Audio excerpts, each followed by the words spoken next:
अयोध्या की राम मूर्ति पहुंच गई पश्चिम बंगाल। आखिरकार पश्चिम बंगाल में राम जैसी मूर्ति कैसे रही चल फिर। देखने वाले हो रहे हैरान, लोगों को अपनी आंखों पर नहीं हो रहा है विश्वास। जैसे राम स्थापित हैं अयोध्या में, बिल्कुल वैसे ही मूर्ति पश्चिम बंगाल में स्थापित कर रही नया कीर्तिमान। लोगों से भी ये राम लला की मूर्ति कर रही है बात। हमारे साथ समझिए खबर के पूरे जज्बा। अभी हाल ही में लोगों को लगा कि राम नगरी अयोध्या में विराजमान राम की चलने लगी है वो मूर्ति।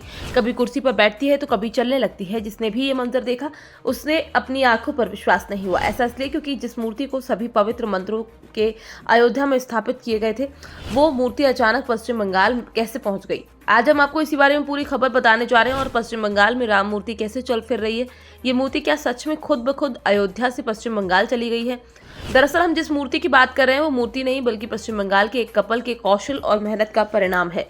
इन कपल ने अपने 9 साल के बच्चे का ऐसा मेकअप किया जो दिखने में एकदम राम लला की तरह ही दिखाई देने लगा। आज इसी कलाकारी की चर्चा चौतरफा हो रही है। जैसे कि अयोध्या के राम मंदिर में स्थापित की गई राम लला की मूर्ति बनाकर अरुण योगीराज आज भारत समेत पूरे विश्व में प्रसिद्ध हो चुके हैं, तो वहीं अब एक बार फिर राम लला की छवि देने के कारण पश्चिम बंगाल राज्य के आसनसोल के रहने वाले आशीष कुंडू व उनकी पत्नी रूबी कुंडू की चर्चाएं खूब हो रही हैं। आशीष और रूबी ने मिलकर एक बच्चे का ऐसा मेकअप किया जो दिखने में एकदम अयोध्या में विराजमान राम लला की तरह ही दिखाई दे रहा है। आशीष और रूबी कुंडू ने मिलकर 1 महीने के अंदर 9 साल के बच्चे को अद्भुत व अकल्पनीय रूप देकर सभी को चकित कर दिया। इन दोनों कपल ने खुद से कुछ मेकअप का सामान तैयार किया और जरूरी सामान बाजार से खरीदा। इसके बाद आसनसोल के मोहिसीला इलाके में रहने वाले अबीर दे नाम के एक 9 साल के बच्चे का अयोध्या में विराजमान श्री राम लला का स्वरूप देकर नया कीर्तिमान स्थापित कर दिया।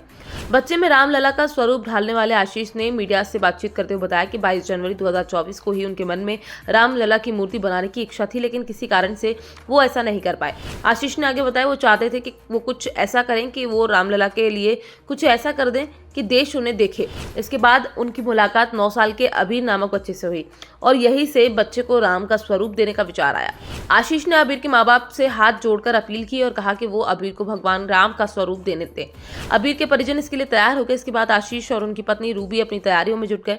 दिन रात एक कर दोनों ने अबीर को रामलला का स्वरूप देने लगे। आशीष से मिली जानकारी के मुताबिक आशीष अपनी पत्नी संग एक ब्यूटी पार्लर चलाते हैं। दिन में वो अपने पार्लर का काम देखते और रात को अबीर को रामलला का स्वरूप देने की तैयारियां करते रहे।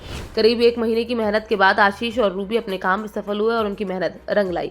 इस मामले को लेकर आशीष की माने तो अबीर को पहनाए गए गहने फॉर्म से तैयार किए गए हैं ताकि वजन अधिक ना हो।